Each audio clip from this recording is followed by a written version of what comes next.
हम लोग income tax law and practice पढ़ रहे हैं। चैप्टर का नाम है income from house property. Writer का नाम है एस.सी. मल्होत्रा और एस.पी. गोयल। सेमेस्टर 4 का क्वेश्चन सॉल्व करें, क्वेश्चन नंबर 2। तो ध्यान दीजिएगा और समझने का कोशिश कीजिएगा। यदि आप हमारे चैनल में नए हैं तो हमारे चैनल को सब्सक्राइब कर लीजिएगा, क्योंकि यहाँ पर आपको हर दिन कॉमर्स, कंप्यूटर और फाइनेंशियल इंफॉर्मेशन दिया जाता है जो आपके लिए प्रॉफिटेबल होगा। तो चलिए स्टार्ट करते हैं वीडियो को। क्वेश्चन नंबर 2 में लिख रहा है मिस्टर ए दिल्ली में एक मकान संपत्ति का मालिक है। मिस्टर ए जो है वो दिल्ली में उनका मकान है और वो मकान के मालिक है। यहाँ लिख रहा है 30 सितंबर 2025 को वो काम पूरा हुआ था इस मकान को बनाकर। इसमें 4 इकाइयां हैं और 4 यूनिट है। प्रत्येक यूनिट जो है वो किराया पर लगाया हुआ है और उसका रेंट जो है 48,000 है। बोलता है स्टैंडर्ड रेंट 2,20,000 रुपया है। म्युनिसिपल वैल्यूएशन आपका 1,65,000 रुपया है।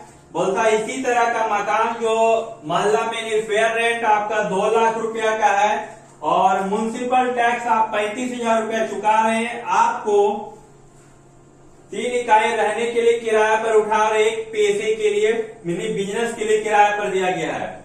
आपको 25 और 26 के लिए एनुअल वैल्यू निकालना है। तो चलिए अब स्टार्ट करते हैं। सबसे पहले हम लोग लिखेंगे यहाँ पर म्युनिसिपल वैल्यूएशन, और म्युनिसिपल वैल्यूएशन जो दिया हुआ है वो आपका 1,65,000 रुपया है। 1,65,000 रुपया है। फेयर रेंट यानी आपका उचित किराया 2 लाख रुपया है। फेयर रेंट आपका 2 लाख है और स्टैंडर्ड रेंट जो है वो 2,20,000 रुपया है। 2,20,000 यहां पर हम लोग बैठा दिए। अब देखना है म्युनिसिपल वैल्यूएशन फेयर रेंट दोनों में जो अधिक होगा लेकिन स्टैंडर्ड रेंट से कम होना चाहिए। तो म्युनिसिपल वैल्यूएशन 1,65,000 और फेयर रेंट आपका 2 लाख है। दोनों में से अधिक आपका 2 लाख है लेकिन स्टैंडर्ड रेंट से कम होना चाहिए। तो स्टैंडर्ड रेंट 2,20,000 है, यानी स्टैंडर्ड रेंट से कम भी है। तो ये जब दोनों में अधिक होगा और स्टैंडर्ड रेंट से कम होगा तो क्या कहलाएगा? Expected rent. यानी अब हमारा एक्सपेक्टेड रेंट कितना हो जाएगा? 2 लाख रुपया हो जाएगा। और इसी तरह हम लोग मकान का 4 यूनिट है और प्रत्येक यूनिट को हम लोग 48,000 पे रेंट पे दिए हुए हैं। यानी आप 48,000 रुपया पर यूनिट का रेंट है। 4 यूनिट का हो जाएगा 1,92,000 यानी 1,92,000। अभी दोनों में एक्सपेक्टेड रेंट, एक्चुअल रेंट दोनों में जो अधिक होगा वो ग्रॉस एनुअल वैल्यू कहलाएगा। तो 2 लाख और 1,92,000 में अधिक 2 लाख है तो इसका ग्रॉस एनुअल वैल्यू जो है वो आपका कितना हो जाएगा? 2 लाख रुपया हो जाएगा। तो चलिए हम लोग यहाँ बैठा देते हैं एनुअल वैल्यू निकालने के लिए।